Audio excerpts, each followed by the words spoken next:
In a quiet room, if you press your ear against a pillow, you can hear your heartbeat. As a kid, the muffled, rhythmic beats sounded like soft footsteps on a carpeted floor.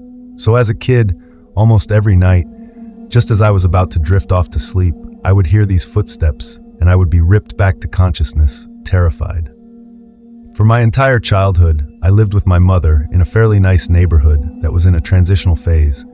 People of lower economic means were gradually moving in, and my mother and I were two of these people. We lived in the kind of house you see being transported in two pieces on the interstate, but my mom took good care of it. There were a lot of woods surrounding the neighborhood that I would play in and explore during the day.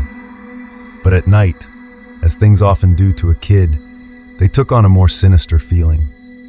This, coupled with the fact that, due to the nature of our house, there was a fairly large crawl space underneath, filled my mind with imaginary monsters and inescapable scenarios which would consume my thoughts when I was awoken by the footsteps.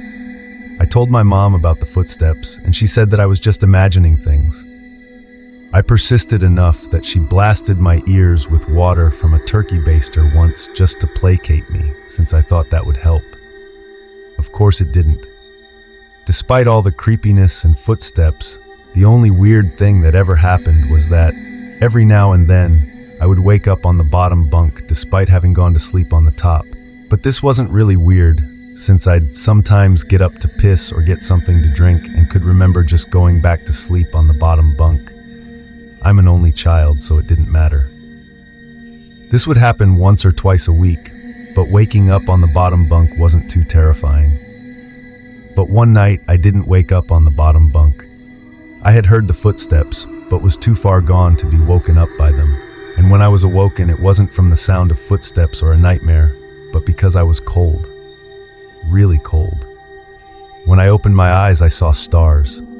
I was in the woods. I sat up immediately and tried to figure out what was going on. I thought I was dreaming, but that didn't seem right, though neither did me, being in the woods.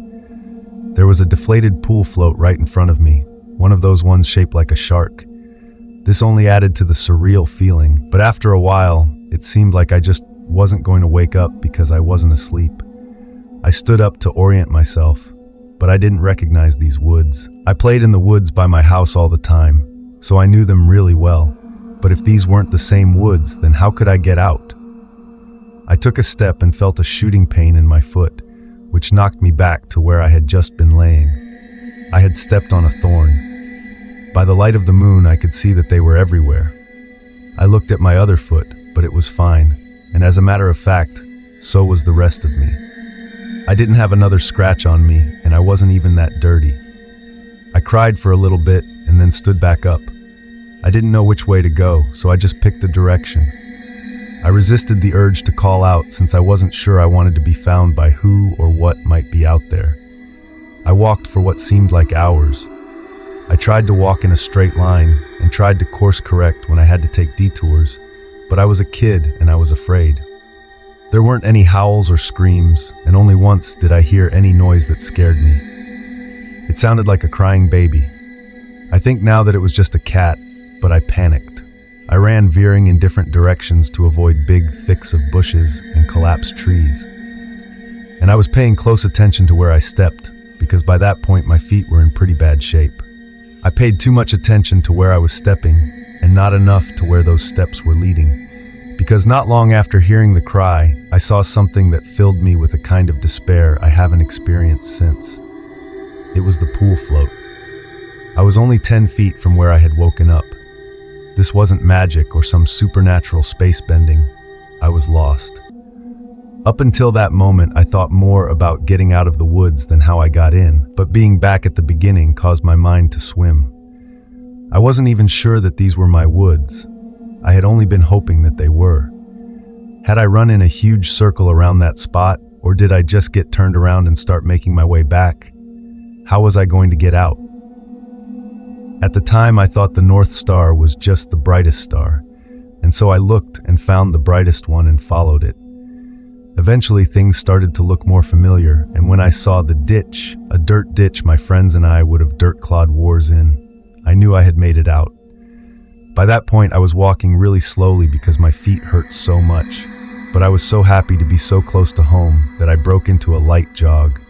When I actually saw the roof of my house over a neighboring, lower-set house, I let out a light sob and ran faster.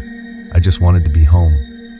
I had already decided that I wouldn't say anything because I had no idea what I could possibly say. I would get back in the house somehow, clean up, and get in bed. My heart sunk as I rounded the corner and my house came fully into view. Every light in the house was on. I knew my mom was up, and I knew I would have to explain, or try to explain, where I had been, and I couldn't even figure out where to start. My run became a jog, which became a walk. I saw her silhouette through the blinds, and although I was worried about how to explain things to her, that didn't matter to me at that point. I walked up the couple of steps to the porch and put my hand on the doorknob and turned. Right before I pushed it open, two arms wrapped around me and pulled me back.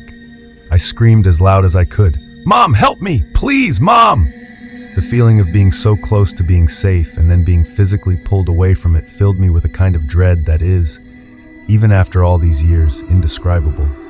The door I had been torn away from opened and a flash of hope shot through my heart. But it wasn't my mom. It was a man, and he was enormous. I thrashed around and kicked at the shins of the person holding me, while also trying to get away from the person who had just come out of my house. I was scared, but I was furious. "Let me go! Where is she? Where's my mom? What'd you do to her?" As my throat stung from screaming and I was drawing in another breath, I became aware of a sound that had been present for longer than I had perceived it. "Honey, please calm down. I've got you." It sounded like my mom. The arms loosened and set me down, and as a man approaching me blocked out the porch light with his head, I noticed his clothes. He was a cop. I turned to face the voice behind me and saw that it really was my mom. Everything was okay. I began to cry, and the three of us went inside. "I'm so glad you're home, sweetie. I was worried I'd never see you again." By that point, she was crying too. "I'm sorry. I don't know what happened. I just wanted to come home. I'm sorry." "It's okay. Just don't ever do that again. I'm not sure me or my shins could take it." A little laughter broke through my sobs and I smiled a bit. "Well, I'm sorry for kicking you, but why'd you have to grab me like that?" "I was just afraid that you'd run away again." I was confused. "What do you mean?" "We found your note on your pillow," she said, and pointed at the piece of paper that the police officer was sliding across the table. I picked up the note and read it. It was a running away letter. It said that I was unhappy and never wanted to see her or any of my friends again. The police officer exchanged a few words with my mom on the porch while I stared at the letter. I didn't remember writing a letter. I didn't remember anything about any of this.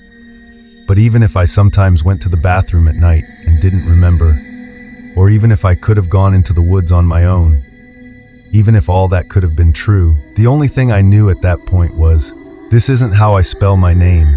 I didn't write this letter.